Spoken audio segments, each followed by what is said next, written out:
Tonight on the Draft Beard podcast, we're ranking the draft classes by position.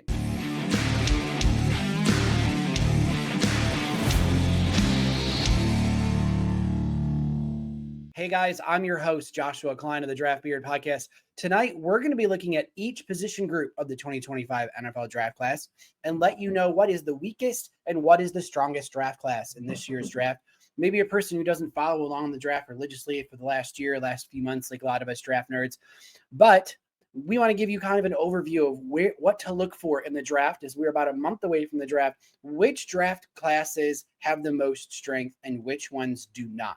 You're going to see a much different draft class than what we've seen in previous years. And we'll get started right away with the quarterback class. So the quarterback class is what I have as my weakest ranked class this year. It's at number 11 of all the position groups. It is the polar opposite of last year's draft class, where we saw 6 quarterbacks go in the top 10.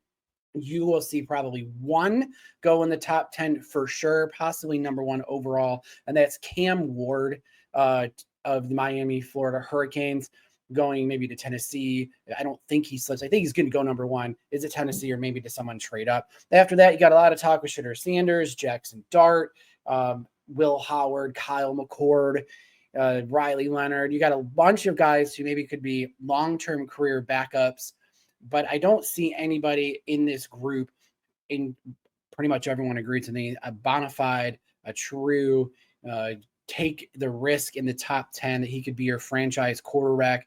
And with each draft class, we're going to go over a guy who I think is a little undervalued in the class. And this class, I have Dillon Gabriel as a guy I like a lot in relative terms to this class. I know he's small, but he does have really good arm strength. He's very accurate, and he started a lot of games in his college career. I believe he started the most games of any quarterback at a D1 school going into the NFL draft. So he has that experience. He checks off that Bill Parcells box there. He is a guy that I might have in my top 3 quarterbacks in this class. I'm still finalizing a lot of my draft rankings. I've got most of them kind of grouped together in tiers, but I really like Dillon Gabriel. If you're a team that's going to take a shot on day 2 on a quarterback that maybe could develop into a starter, I think I would take a shot at Dillon Gabriel. And so that's my overview of the quarterback class. Next up on that list is going to be the linebackers. So the linebacker class is not a great class this year. I have one true first-round graded linebacker. That's Jihad Campbell. I really like him. I think he could be a guy who could go in the top 15. He could sneak right in there. A couple of guys who are nice who have had limited success in college throughout their full career, guys who succeeded late in their junior and senior years, Carson Schweschinger, Demetrius Knight. And then my undervalued guy, if you're going to take a flyer on a guy, maybe a day 3, an athletic linebacker like Nicholas Martin out of Oklahoma State. Very athletic, can be a coverage linebacker for you. He did have some injury problems in his senior season or his last season here at Oklahoma State. He is one of my guys who I feel has been undervalued. When I do the research, the reading, some video watching, Nicholas Martin is a guy I would keep your eyes on. But going into the draft, I'm looking at maybe 6 linebackers, 5 or 6 that could sneak in into the first 2 days of the draft. So not a very great class at all, but really one player who I think could develop into a stud. But overall, the class is kind of weak, and it really, really gets thin quickly in the linebacker class. And then next up, we have the safeties. They're my number 9 rated group. Now, I know they're going to be to the bottom of the list here. And I think the safety class is better than what I thought it was initially. I really had it ranked really at the bottom. I kind of thought maybe they were a position group that might be in the middle of the pack here. But it's better than I thought. It's not bad in any way, shape, or form. You got one guy who I think is a true first-round grade. And again, he's just a stud. I think he could develop into a really good starting safety for you, and that's Malachi Starks. Then you got the athlete, Nick Emanwari. I have a second-round grade on him. He is an athlete who has some inconsistencies in film. Then you've got some guys out there like Andrew Makuba and Kevin Winston Jr., Kevin Winston injured, but an athlete. I think he developed into a really good safety. Probably might have snuck into a early second round or maybe a late first round grade had he stayed healthy this year. And a guy I really like who I think is just very undervalued in this year's draft, and that is Malachi Moore, the safety out of Alabama. I mean, he had an 89.4 PFF coverage grade. He's pretty decent at run defense. He forces fumbles. I really like him a lot. He can play coverage. He's going to be that roaming safety for you. I have him as a third round grade on him. I know a lot of other people don't. I've seen some people have him, deep in their day 3 grades, but I definitely have him as a maybe mid to late day 2 guy. He's a guy I think can develop into a good starting safety for you, or at least at minimum, a very, very good rotational or backup safety. So a third round grade, I could see him going late day 2. So he's a guy I would look out for in the safety class that maybe you may not have heard of, but has the Alabama pedigree. I really like him a lot. I'm still kind of befuddled as to why he is not given a lot of grades and higher value by the consensus. I've seen a few guys who view him the same, but Malachi Moore, watch out for him. I think he can develop into a really good NFL starter. That brings us to offensive guards or interior offensive line. Again, this is nothing like last year's class where it was absolutely a loaded class. This class really could be enhanced if you view guys like Calvin Banks and Will Campbell as guards. In this exercise, I don't have them listed as guards, and we're going to give them a shot at tackle. So there's no first round graded guards if you don't view those guys as guards. Gray Zabel, I have is my highest rated guard. He could be a center. He's the guard out of North Dakota State. A guy, I think I got 2 or 3 guys with second round grades, and then a few guys with third round grades. I think you got 8 guys that in there that might fit as day 2 picks in this year's draft. There's a couple of guys I'm a little higher on, and then the consensus, and I think they're a little underrated, and that's Donovan Jackson out of Ohio State. I like him. I almost put him as my number 1 guard. He can play tackle. He can play guard. I think he's very consistent with Ohio State. And then one of my favorite players at the guard position, and a guy I think is severely underrated, very athletic, and that's Tate Ratledge out of Georgia. I know he was behind some really good players throughout his career at Georgia, but a lot of people have him rated as a late day 3 pick. I think he can be a starter maybe immediately at the NFL level. I have him as a second round graded player, really good athlete. I really like Tate Ratledge. So if he's a guy that ends up on your team, I would be excited. Not a lot of people talk about him. They don't have him up there in the top echelon in tier 1, 2, maybe even tier 3 of the guards position, but I really like him a lot. So he is my undervalued guard in this year's draft. Next up, we have the offensive tackles. And the offensive tackle position, we're at number 7 ranked here. And it's not as good as last year's class. I mean, there's some first round graded guys, but I don't see any like absolute surefire franchise starting left tackles in this class. Though I do have quite a few, if I look at my draft board here, first round graded tackles. So now we're starting to get into guys positions with a little bit more first round graded value with Armand Membu, Will Campbell, Calvin Banks, Josh Simmons. Maybe would be even higher had he not gotten hurt. You got some second round guys there, and Connerly and Essery. Then after that, it really starts to fall. That's where the class is different as well. Is it's not very deep. Do have some higher end guys who I see as like mid first round. Or maybe even top 10. That's probably where they're going. I have them graded in the top 10. But you got 4 guys who I think could be drafted in the first round. Maybe one more sneaks in there. I don't think so. But if you see those guys as guards, well, now that really inflates the guard position, like Will Campbell and Calvin Banks. But the tackle class, better at the high end, lacks depth really quickly. So if you're a team that misses out on a tackle in day 1, early to mid day 2, after that, you're getting guys who are going to need some development, maybe some swing tackles. So good at the high end, but after that, it really falls quickly. I don't really have a guy that I'm really much different on in the consensus, maybe by a couple positions. So I don't really have a guy that I'm really just pounding the table for yet. At least I haven't found my guy like that at the tackle position.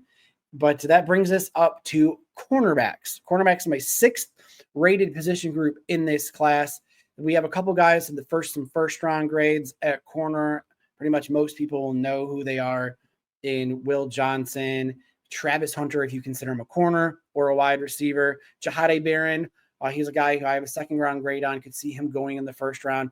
And I think there's some good man coverage guys out there. I think I have 10 or 11 guys graded as at least day 1, day 2 picks. So I think it's a decent class. I don't think you're getting, unless you count Travis Hunter as a corner, which in this case, I have him listed as a corner. But the class is good. I wouldn't say it's great. Depends, Will Johnson getting hurt has kind of put the damper on the class a little bit. Again, Siobhan Ravel, him getting hurt. Brandon Morrison, him getting hurt. So it's a lot of injured corners out there. You got some good man coverage guys out there. Osbury Thomas, Benjamin Morrison, really good man coverage corner. Obviously has the injury concerns. Dorian Strong out of Virginia Tech. And then my underrated or most undervalued corner in this class for me is Jacob Parrish, the corner out of Kansas State. I really like him. He can play, man. He is a really good press man coverage corner. He's not the tall, lengthy guys like some other people have gotten, like Darian Porter getting the, with the athleticism and the length. But I really like Jacob Parrish. He's a guy a lot of people I see in their mock drafts or in their draft boards has as a day 3 guy around 4 or 5. I have him as a 3rd round grade on Jacob Parrish. So if your team snags him, I really like that value. I think he's going to be a dog. Has some experience at the outside. He probably plays more nickel in the NFL, which that's turning into a very valuable position with the more passing game, with the development of more tight end usage. So I would like Jacob Parrish. He is my guy in this class that I really value. And he's my undervalued cornerback in the cornerback class. Next up is wide receiver. And wide receiver, again, value is down from last year to this year. You don't have the Neighbors, the Odunzes, the Marvin Harrisons, the Brian Thomases. I think the number 1 wide receiver that I have rated in this year's class is Tet McMillan. Again, he probably would fall in the 7-8 range in last year's class. That doesn't mean, this class isn't good. It's just not a great top-heavy class. There is a absolute smoke show, tons of value here in the 2nd and 3rd rounds. I believe I think it's 10 or 11 players, maybe a little bit more, and maybe even more than that, who are valued. I have as rated as 2nd or 3rd round grades. There is just a lot of guys who I think can be really good wide receiver 2s, wide receiver 3s. It just lacks that bona fide Pro Bowl wide receiver 1 potential. A lot of slot guys, good route runners, guys with good hands. My favorite undervalued player that does not get talked about, and I just don't understand it at all, and that's Trey Harris out of Ole Miss. The guy's got size. He can go catch contested catches on, the fly routes. He is really good. Get him underneath in those bubble screens, those short passes, and he can break tackles. He just gets a lot of yards after catch. I love Trey Harris. I know he's going to start out, I think, more as a Z receiver. I think he can develop into an X. If your team drafts Trey Harris in day 2 of the NFL draft, I think I have him as my number 3 rated wide receiver in this year's class. I know others have him more down in the 9, 8, 10 range, late day 3, late day 2, maybe mid day 2. But he is one of my favorite players in this whole draft class. I know, again, he got hurt at the end of the year, but I just don't understand the lacking of mad love for a guy like Trey Harris. He's one of my pound the table guys. I know that my team that I root for doesn't necessarily need a wide receiver, but they do need someone who can get contested catches, maybe develop into an X. So, if they take him, I would be very happy. I know we have other needs, but I like Trey Harris a lot in my wide receiver rankings. Again, your team, you need a wide receiver. Day 2, that mid-second round, maybe that run starts early 2nd, or some guys get pushed up into the 1st, but there's a lot of value right there in that 2nd, day 2. Once you get into early day 3, it does drop off considerably. So that's where I think the bulk of the wide receivers are going to go in this year's class. Next up are the tight ends. I have the tight ends as my number 4 rated group. It's a really, really good class of tight ends. I won't know if it's absolutely loaded, but I really like the tight end class. This is one of the better classes in terms of just tight ends that we've seen in a long, long time. You have obviously a couple bona fide first round guys, maybe even, dare I say, 2 tight ends that you could see in the top 10 to 15 picks of this year's draft, and Tyler Warren, Colson Loveland. Warren is something totally different than we've seen at the position. You're going to be able to move him all over in line. You can maybe a little bit outside slot, H-back, use him as the wildcat. Then you got Colston Loveland, who is your traditional pass receiving tight end who can, I think, adequately block. He's not a great blocker. There's certain blocking schemes where I think he excels at. I really like Colston Loveland as well. So then you get 2 bona fide, really top level tight ends. And then you got some really good players who can develop on day 2 in Harold Fannin, Terrence Ferguson, Elijah Arroyo, Mason Taylor. You got some guys like Mitchell Evans. Then you got a good potential guy in Gunnar Helm. So I think the tight end class is good. I don't think it's as deep as a lot of people say it is. If you're looking for that athletic pass catching tight end, you do have some really good, maybe tight end 2 or 3, some blocking guys you're going to find on day 3. And then that brings me to one of my guys who I did a little bit of research and watched a little bit of film. And I don't really see a lot of people talking about this guy at all. And it's it was Moki Mataval out of UCLA, 6'6", 260 pounds. Obviously, he's not a polished guy by any stretch of the imagination. He's got small hands, but he just knows how to get open against zone coverage. He's taller. He's got decent hands. He's got pretty good footwork. I think he's a guy, if you're in day 3, late round 4, round 5, he is a guy who could be one of those people who develops into one of those tight end 2 pass catching tight ends that provide really good value for your team. He's a guy who would take a shot on. I don't see a lot of people out there really having him anything more than late day 3, or maybe an undrafted free agent, or some places I've didn't even have him rated. So he's a guy, hey, you know what? I would take a flyer on him. Just one of those guys. Put that in your back pocket if you hear that name called. If you're one of the degenerates like me, who's going to be watching day 3 of the NFL draft. But I really like the tight end class. There's a lot of those pass catching guys. Harold Fannin's been just an absolute rock star at the college level. Terrence Ferguson, another pass catching tight end. Some guys who I don't know if they're going to be instant contributors at tight end in year 1, but could develop into really good starting tight ends in Arroyo and Taylor. So again, the tight end class is a really, really good class this year. High-end talent, really good day 2, day 3 talent. You're going to get value on day 3 with some blocking tight ends and maybe those flyers that you see out there. Maybe getting one of those gems on day 3. That takes me to the edge class.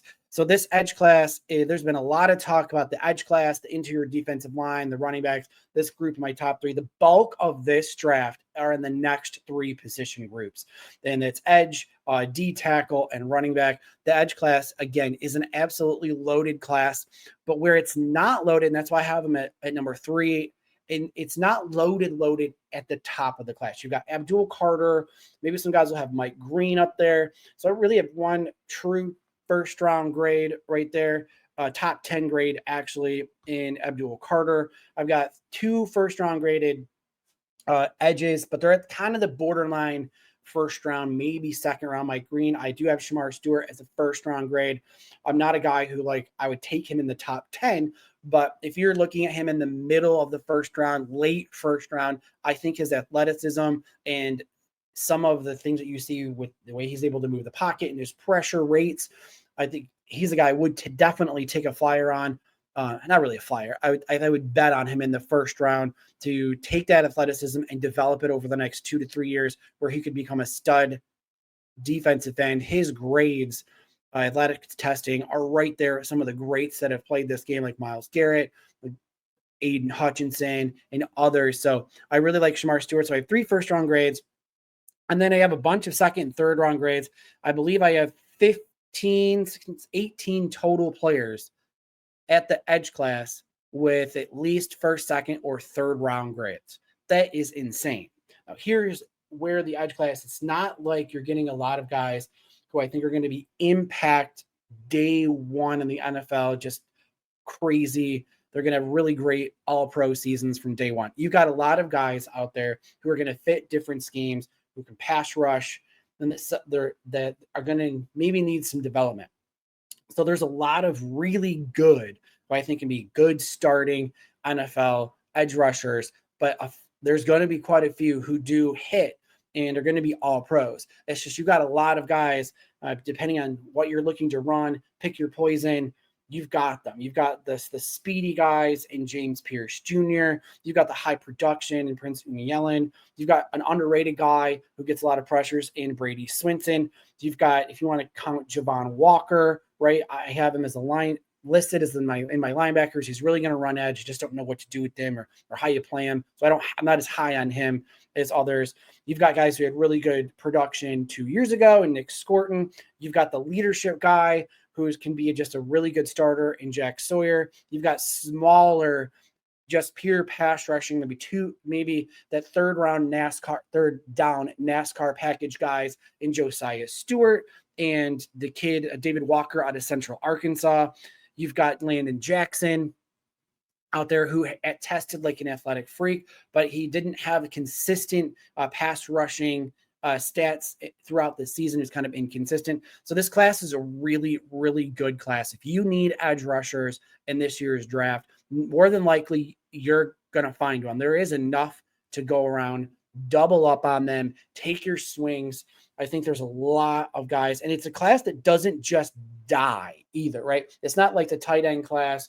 You get really good in the third round, and then it just kind of really tapers off. Or the wide receivers after the fourth round really just taper off. There's going to be some guys on day 3 into the 5th and early, maybe even, dare I say, the early 6th rounds who could be there. And I got one guy I want to just hit up really quick, who is my underrated guy I've kind of overtalked here on the edge rushing class, and that's Hamad Hassanian. Probably butchered that name, but he's out of Boise State. I like this guy. He had really good grades. If you look at his PFF stats, he comes out of Boise State. He hasn't played a lot of football. So I like him a lot as my take the guy on day 3, somewhere in the 4th or 5th round. And I think you could hit a home run with him. He was the 67th best edge rusher graded by PFF last year. 16% pass rush win rate, 82 grade on true pass rush set downs. He wasn't terrible at rush defense as well.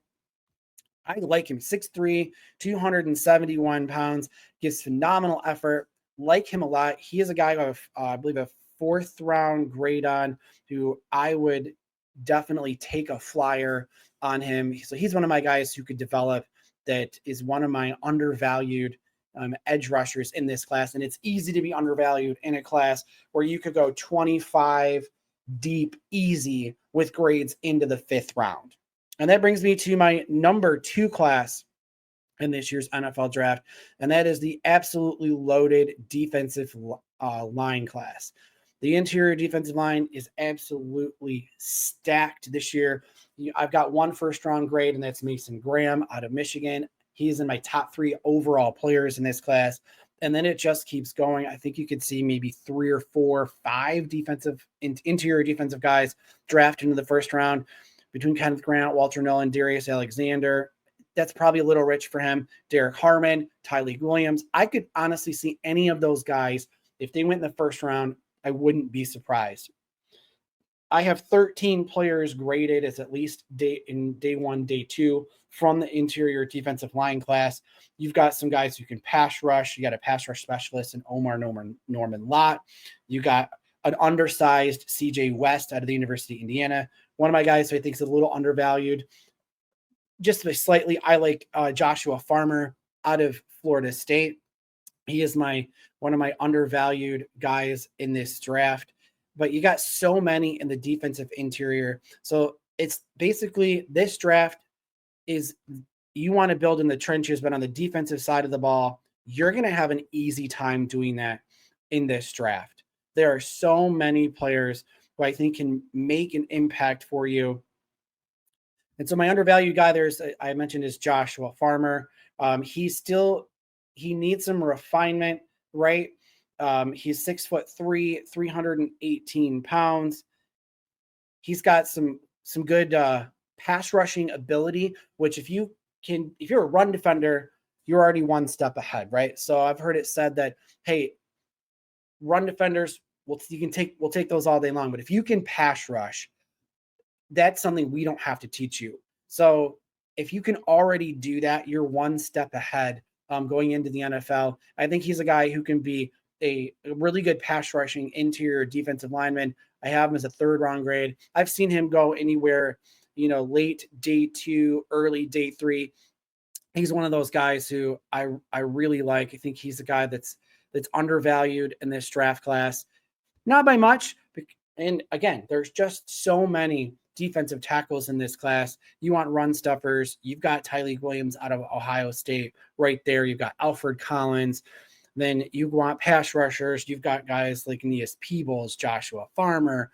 You've got a guy like Derek Harmon. So it's a really good class. There's a lot of guys who can help solve your team's problem if you need a run stuffer, if you need an interior pass rusher. So really good class overall. So I have number 2. And then that takes us to our number 1 rated class. And this is the running back class. The running back class it's insane. You have a guy at the top in Ashton Jeanty, who's kind of like, he's like Emmitt Smith. He's that type of running back. You just wonder, how in the world does this guy just keep getting yards? He's not the most athletic-y, freaky running back. He's not the most agile, but he is just a pleasure to watch. He's a fantastic running back. I could see him going in the top 10. In fact, I would be shocked if he didn't go in the top 10. You got another guy who I could see going in the 1st round. It's Omarion Hampton. I think he's closer to Ashton Jeanty than a lot of fans realize. I have 1 true 1st round graded running back, and that's Jeanty. And then I have 4 2nd round graded running backs. Omarion Hampton is just on that borderline of that 1st round, 2nd round grade. You want a guy who can be a really good pass protector and has the agility and the juice to be the home run breaker. That's Travion Henderson. And you got a few guys like that in this class. You've got some home run speed guys who RJ Harvey, Bashal Tootin, the kid out of Texas, Jaden Blue. You've got Trevor Etienne. You've got other guys out there who are just going to be those dogs who are going to get you just every yard that you need DJ Giddens, Damian Martinez, Devin Neal. Sorry, I was looking at Dylan Sampson there. You got a lot. Cameron Scadaboo. That I'm not sure that his play style is going to allow him to get a 2nd contract in the NFL. But you have a really, really good class of running backs. It's going to be around 10 to 11 running backs who are rated 3rd or 2nd or 1st round. And you think that it just ends right there. But then you have another group, almost as many running backs in this class that you could look at, and I have them graded right there at 4th, 5th round. So I got about 20 to 22 running backs, 23, somewhere in that vicinity that have grades that you could draft and are worthy of a draft grade in the first 4 to 5 rounds. That is absolutely crazy. So this draft class is insane. What flavor do you want? You're going to find it. You want your David Montgomery type. You want your Jahmyr Gibbs type. You want your Derrick Henry type. It's got a lot of different flavors. And the thing is, there's more running backs available in this class than what teams who really need starters, right? You're going to get quite a few starters from this class. And what I mean by starters, there really isn't any bell cows, maybe outside of 1 or 2, that a lot of players who are instantly going to be ready to be an RB2, share that workload with your running back 1. Then there's one guy I want to highlight, and then we'll get out of here, and that's one of my underrated guys, and that's Brashard Smith out of SMU. I see a lot of talk about it, that he is a lot like Tyrone Tracy from last year, and I see it. I watch him. I mean, he really did well at knowing the running back position, even though he's had 3 years at wide receiver, 1 year at running back. He's explosive. I like Brashard Smith. You know he can catch the ball. He was a former wide receiver, so he's not one of these guys who can just do the bare minimum, catch your check downs, catch your screens. No, this guy can run wheel routes. He's going to run posts. I like him a lot. So he's a guy who's versatile. He can be a running back. I saw really good vision out of him as well. A lot of people don't have him, in the upper echelon of the running back class. And I get it. I don't have him in the top 10 either. But if you want to look at late third, fourth round, I think Brashard Smith is going to be a really good pickup for you. I got another one there, Jordan James out of Oregon. I think he's got really good vision. He's a guy, again, fourth round, maybe third. He's a guy that I think could be a really good starter in the NFL. And that's the thing about this running back class. When I'm looking at ranking them, I mean, once you anything after 3, 4, down into 10, 11, 12, 13, I think that tier is just really, really condensed. So if your team needs a running back, this is the year to get one. If you just want to get another running back to add to your stable of running backs, this is a great year for running backs. So overall, this class is very top heavy at running back, building in the trenches on the defensive side of the ball. That is where the core of this draft is. I want to say probably almost half of the top 100, maybe that's a little bit of an overstatement, are going to be baked into those three positions. Throwing some tight end, a little bit of wide receiver, some corners, and higher end on the tackle class, and then just losing the depth in that. That's basically the overview of this draft. It's nothing like last year. There's not the pizzazz on the quarterback class. It's not the pizzazz where you're going to have 15 straight offensive players. It's a little bit more defensive heavy in this year's draft. And obviously with the running back class, and those guys don't typically go on day one. So the first round of the draft, if you're watching on that Thursday night, you're going to see a lot of tackles. You'll see the edge rushers, defensive tackles, maybe some corners, the higher end ones, and the tight ends. That's kind of the group that you'll see on day one. But if you want to have some fun with the draft and really get to know your teams, your team starters and some depth players who are going to have more of an impact than you would normally think, stay up and watch day 2 on Friday night of the draft, because that's where the bulk of this draft is the value is in that late first through the third to early fourth round. That's where your team is going to see a lot of different starters and really good players that can add some depth to your roster. So with that, thank you guys so much for staying with me and going through the draft classes as a whole. Of course, I went a little long. That's normal for me. But don't forget to like and subscribe to the channel. Share this with all your friends. I look forward to another episode of the Draft Beard podcast. Have a good night. The Draft Beard Podcast.